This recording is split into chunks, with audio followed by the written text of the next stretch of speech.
Comment réagir quand ce qui hier faisait notre joie est devenu aujourd'hui ce qui nous emprisonne? Quand notre liberté s'est transformée en une sourde oppression, que faire? Que faire quand la place de Dieu se retrouve usurpée, reléguée au second plan, en précipitant l'humanité dans la pire des incertitudes? Et s'il fallait qu'un instant unique vienne renverser le chaos pour tout remettre en place?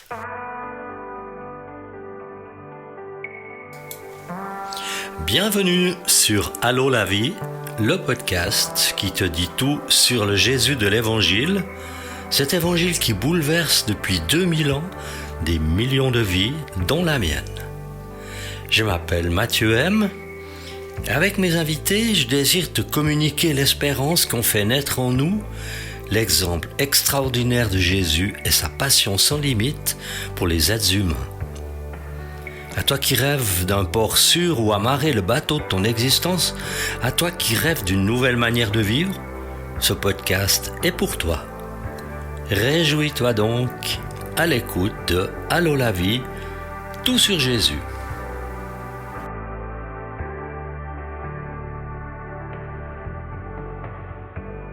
Oui, le chaos, c'est la pénible impression que donne notre monde aujourd'hui.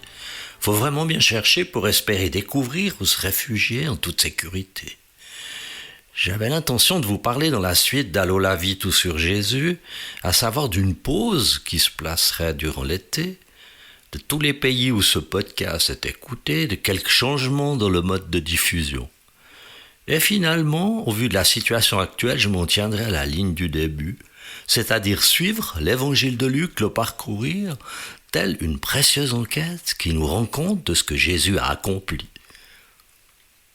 Dans cet épisode, il sera question de la manière dont il a remis en place ce que Dieu avait établi auparavant.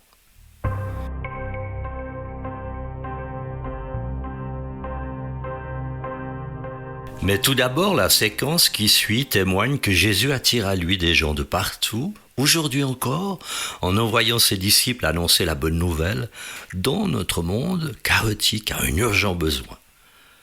Voici donc ce témoignage qui s'intitule « Question pour une thèse ». Je suis à l'université et mon prof de philo m'interpelle. « Lola, pour une thèse, je vous propose le sujet « La non-existence de Dieu ». Une belle occasion pour moi de tester ma chrétienté, que je pense faite surtout d'obligations et d'interdictions.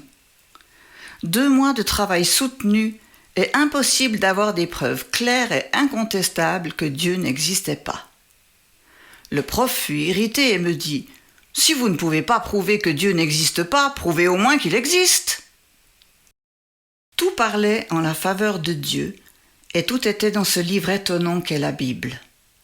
Cela ne fut pas difficile. Il me suffit de regarder la nature, la science, la vie. Quand je lève les yeux, je vois le ciel, les nuages, l'air, les vents. Et quand je regarde au sol, je vois la terre nourricière, l'eau.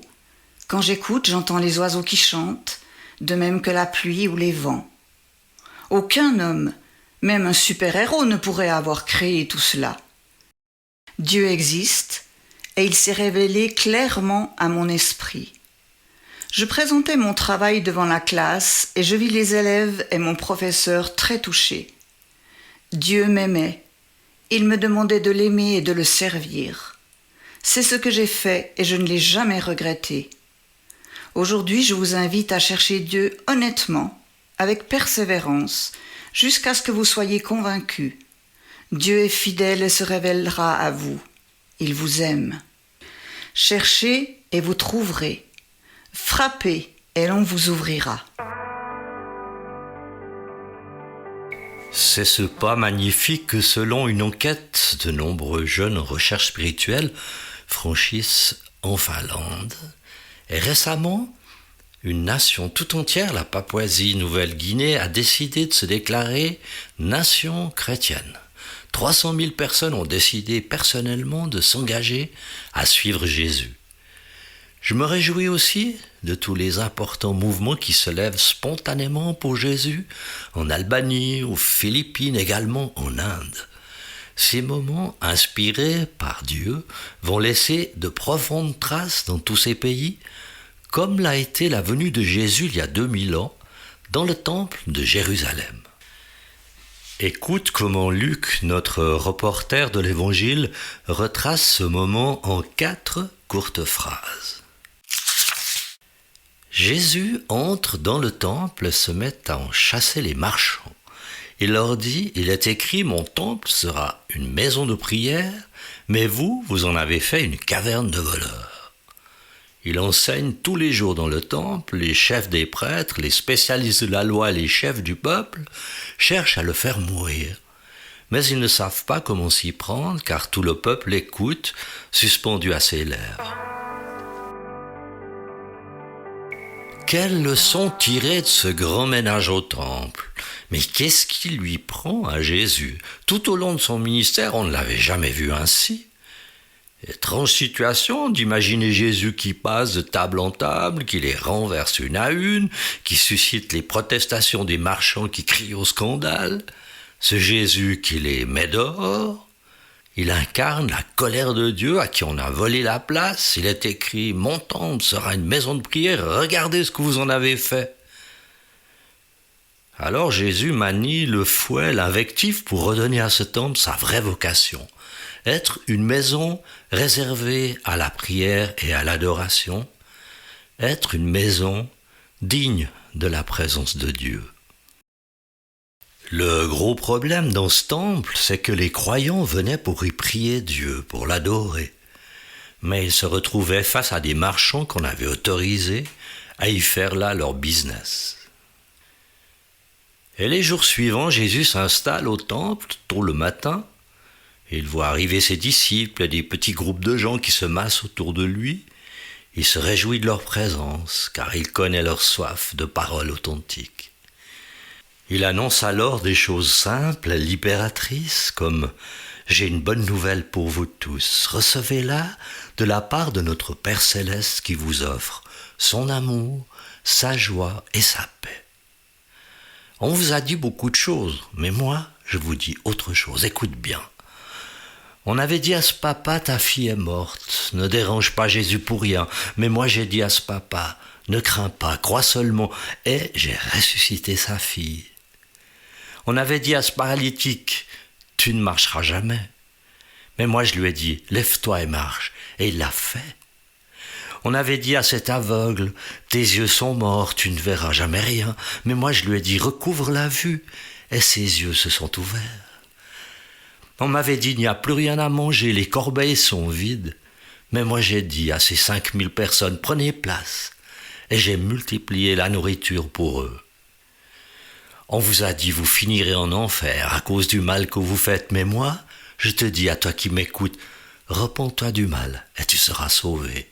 En effet, si notre Père Céleste m'a envoyé dans le monde, ce n'est pas pour te condamner, comme le font ceux qui te mettent sur toi toutes sortes de poids, de règles, mais pour que tu sois libéré de l'esclavage du mal. Je donnerai bientôt ma vie pour que tu connaisses la vraie liberté, car je porterai tes fautes. Jésus est donc là, dans le temple, tous les matins, il enseigne. Mais quelques-uns des chefs religieux se sont glissés dans l'auditoire avec l'intention de le prendre en défaut et trouver de quoi l'accuser. Ils craignent tellement son enseignement qu'ils ont menacé d'exclusion sociale et religieuse quiconque voulait être avec Jésus.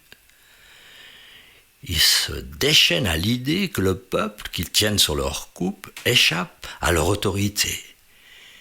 Ils ne doivent pas avoir de peine à se reconnaître quand Jésus parle des lourds fardeaux posés sur le dos de leurs adeptes et qu'eux-mêmes ne remueraient pas du petit doigt. Pour l'instant, ils n'ont que le désir brûlant de faire taire Jésus, mais pas encore le moyen d'y parvenir, car ce peuple, à l'écoute de la voix libératrice de Jésus, fait obstacle à leur funeste projet.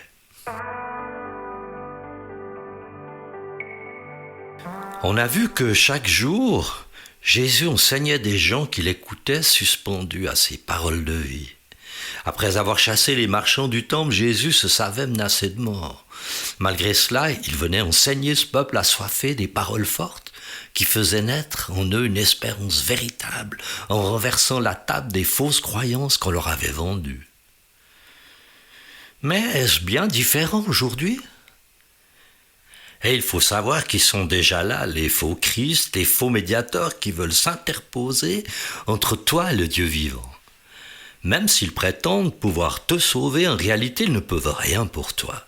Aucune de leurs doctrines, aucun de leurs enseignements, ni aucune de leurs croyances, pas plus que tu ne peux te sauver toi-même par tes propres œuvres ou par tes propres forces. Un seul est le Sauveur, Jésus-Christ, la lumière du monde. Il est celui qui t'éclairera sur la vérité, te rendra libre si tu l'acceptes maintenant, avec foi dans ton cœur. J'ai vécu longtemps sous une doctrine religieuse et morale qui avait installé en moi un genre de troc pour échanger mes bonnes œuvres contre des jours de paradis, faisant de moi un prétendu juste, sauvé par moi-même. Et ce système pervers m'a longtemps caché l'enseignement de Jésus sur le salut, qui annonce qu'il est impossible à l'être humain de se sauver par lui-même, mais à Dieu, tout est possible. Et quand j'ai entendu les vraies paroles de Jésus qui a dit « Je changerai ce troc, te donnerai ma grâce gratuite à la place. Ainsi tu deviendras une maison digne de la présence de Dieu. » Alors un puissant réveil spirituel est venu renverser la table, du donnant-donnant, balayer toutes ces faussetés dans ma vie. Avec ce podcast, mon unique but est que tu puisses aussi goûter à cette vraie liberté, l'authentique, qui naît dans un cœur qui s'est uni à Dieu par la foi. Et toi, à quelles paroles t'accroches-tu jour après jour ? Et quel genre de paroles ? Les as-tu laissées entrer en toi au point d'influencer ta vie beaucoup plus que tu ne le penses ?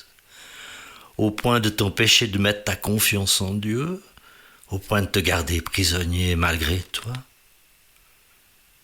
Qu'est-ce que l'Esprit de Dieu va devoir chasser de ta vie pour la purifier? Vas-tu le laisser renverser la table?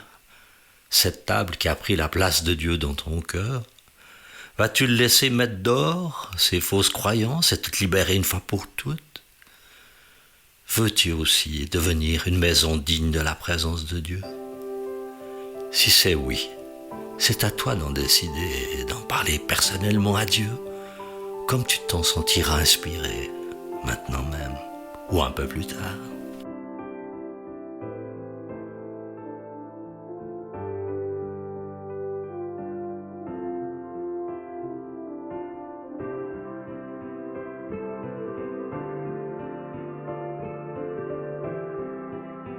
Voilà, c'est la fin de cet épisode. Merci de l'avoir écouté jusqu'au bout. Tu peux t'abonner à l'émission, ce qui t'assure d'être informé à chaque nouvel épisode.